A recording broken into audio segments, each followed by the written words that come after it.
2023వ సంవత్సరానికి by by చెప్పి 2024కి welcome చెప్పడానికి మరికొన్ని రోజులు మాత్రమే వెయిట్ చేయాలి. అయితే ఈ ఏడాది చివరి తేదీని గమనించారా? 12, 31, 23. న్యూమరాలజీ ప్రకారం ఈ తేదీకి ఎంతో ప్రాముఖ్యత ఉంది. నెల, తేదీ, సంవత్సరం వరుసగా గమనిస్తే 123 123 అని కనిపిస్తుంది. ఈ నంబర్ చూడగానే ఆకట్టుకునేలా ఉంది. 123 అనే అంకెలు న్యూమరాలజీ ప్రకారం కొత్త ప్రారంభానికి సూచనగా చెబుతారు.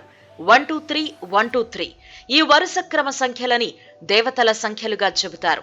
ఇవి విశ్వం నుండి సందేశం పంపినట్టుగా జనం నమ్ముతారు.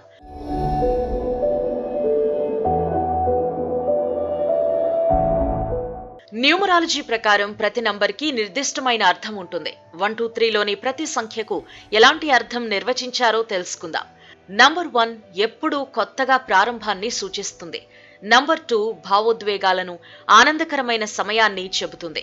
నంబర్ 3 ఈ సంఖ్య ఏదైనా నేర్చుకోవటం లేదా ఎదుగుదలను సూచిస్తుంది. ఇక 123ని కలిపి చూస్తే 1 + 2 + 3 ఇది 6కి సమానం. 6 సమతుల్యత, ప్రేమలను సూచిస్తుంది. కాబట్టి 12, 31, 23 తేదీలలో సానుకూలమైన అంశాలు ప్రస్ఫుటంగా కనిపిస్తున్నాయి. ఇక న్యూమరాలజీ ప్రకారం మొదట 12 స్థిరమైన శక్తికి నిదర్శనం. 31 విషయం అనుకున్నట్టుగా జరగట్లేదు అనే అర్థాన్ని సూచిస్తుంది. కాబట్టి కాస్త జాగ్రత్త వహించాలి అని అర్థం.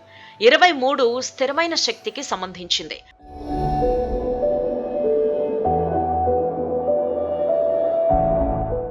2023వ సంవత్సరం నుండి 2024 సంవత్సరానికి మారుతోన్న సందర్భంలో 2 సంవత్సరాలకు కూడా అర్థం ఉంది. 2023 సత్యాన్ని సూచిస్తుంది. 2024 శక్తి, ప్రకాశాన్ని సూచిస్తుంది. ఇవన్నీ న్యూమరాలజీ ప్రకారం చెప్పబడినవి. ఈ రోజు తెల్లని దుస్తులు ధరించడం, దాన ధర్మాలు చేయటం, నాన్ వెజ్ తినకుండా ఉండడం, ఆల్కహాల్ సేవించకుండా ఉండడం పాజిటివ్ వైబ్రేషన్ కలిగించి అదృష్టాన్ని ఇస్తాయని న్యూమరాలజీ నిపుణులు అంటున్నారు.